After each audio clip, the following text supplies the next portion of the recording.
Danny Emmerman with San Francisco Standard here. What have these past few days been like for you personally, like from the draft to now? It's been exciting.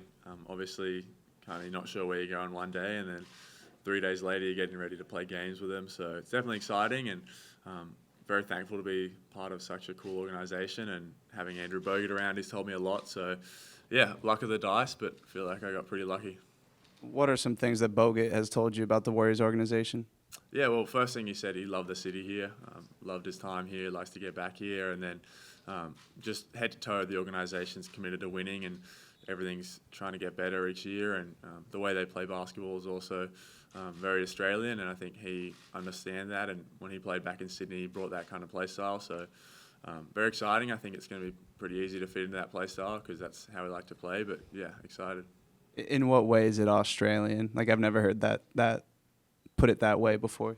I think the fact that we kind of pass the ball a bit more instead of like the ISO one-on-one stuff. So I think, yeah, Australians, a lot of the guys like Gideon Dyson coming in, it's very pass-first kind of play style.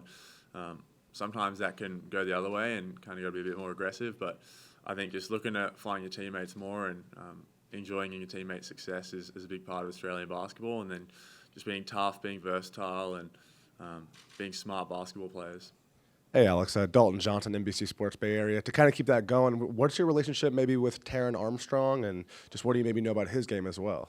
Yeah, obviously competed with Taran this year and knew him before that. So, first of all, cool to see him get that two-way at the end of the year. That was definitely exciting. And then doing workouts here and seeing him around and like seeing how his body's changed and seeing how he's talked about how his shots improved, how he's just an all-round better basketball player. It's definitely cool to see that kind of progression as a player and a person. So excited to get into that side, but just be around Australians. I think it's always nice to have people from where you're from. So excited for that, and he's said nothing but great things.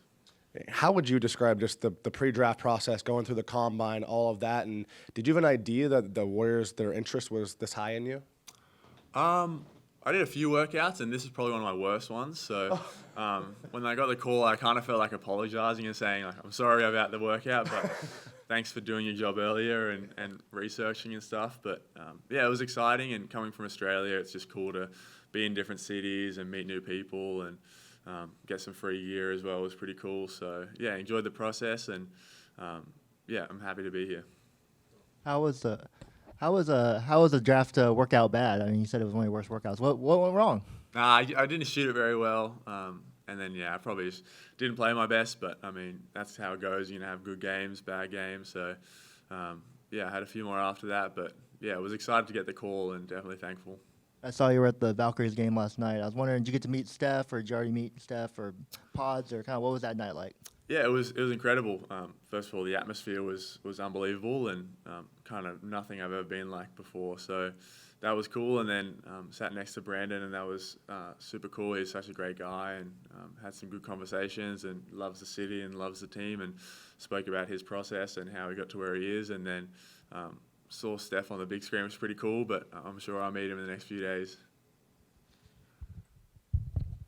Alex, Sam Gordon, San Francisco Chronicle. Nice to meet you. Welcome to the Bay. What was the actual draft night? Like, were you back in Australia for that? And who were you watching with? How did that whole thing go? So I was training in LA Okay. for the last few months with some other draft guys, and kind of went to our agent's house and chucked the TV on, and me and Lockie Ulbrich, the other Australian that was in the agency, just sat and watched as a group, and it was exciting, a lot of nerves, but I feel like we both got some good situations out of it. And then Mike told us the other day, Mike Dunleavy mentioned that he had sent some scouts over to watch you play during the season. Do you remember that when Warriors scouts were there? Did they meet you at all? Like, when did you kind of first sense that the Warriors in particular were interested?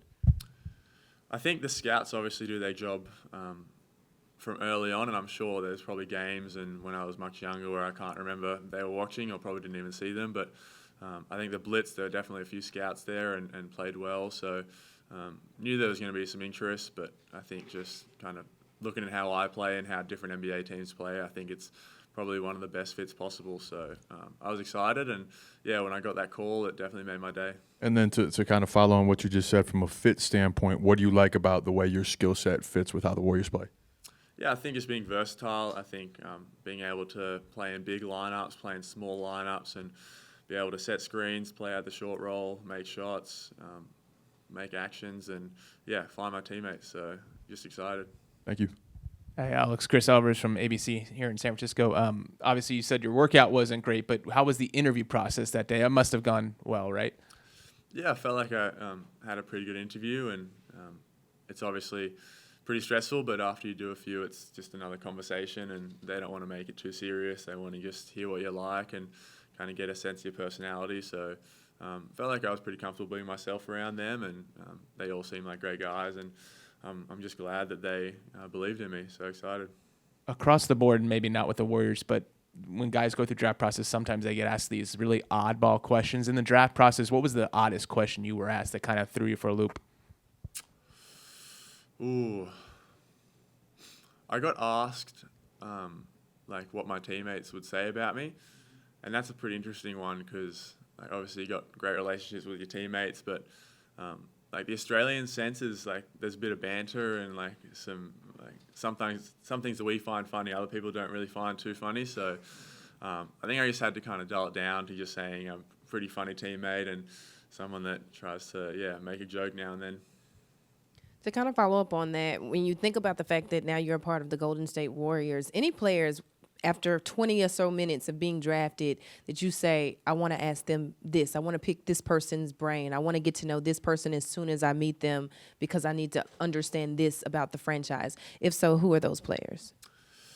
I think the first ones that come to mind are obviously Steph and Draymond. They've been here for ages, and then I think Andrew Bogut as well, someone that was a part of those championships and kind of has that Australian glimpse and kind of how he sees things. So speaking to those guys, and then definitely excited to speak to Draymond about his journey, and obviously he was a second-round pick, but how he just found a way to influence the game, and he does so many things well, and obviously he's an elite defender, and I think that's kind of somewhere I can definitely look up to and learn a bunch of things from.